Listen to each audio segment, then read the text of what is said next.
रायगड, महाराष्ट्रासह देश विदेशातील ताज्या बातम्या पाहण्यासाठी मॅक्स इंडिया लाईव्ह चॅनलला सबस्क्राईब करा आणि बेल आयकॉन दाबायला विसरू नका.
रात्रीचं गारवा येतो, गरमी येते, सकाळची थंडी पडते सकाळची. काय वातावरणच हे ना स्थिर नाही.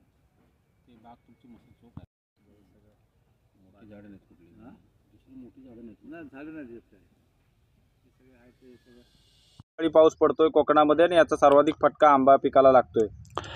रत्नागिरी जिल्ह्यामध्ये आज 2 दिवस रात्रीचा अवकाळी पाऊस पडतोय.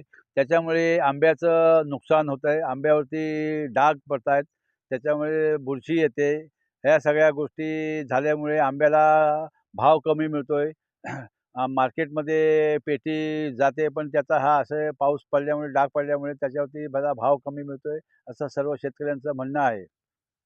यावर काय सरकारी दरबारी आपली काय आव्हान वगैरे? यावरती सरकारने आमच्याकडे जिल्ह्याला लक्ष दिलं पाहिजे. त्याच्यामध्ये आमचे स्थानिक आमदार असतील, खासदार असतील, पालकमंत्री असतील, त्यांनी चर्चा करून सरकारने शेतकऱ्यांना नुकसान भरपाई दिली पाहिजे, असं आमच्या सर्व शेतकऱ्यांचं म्हणणं आहे. आपलं नाव?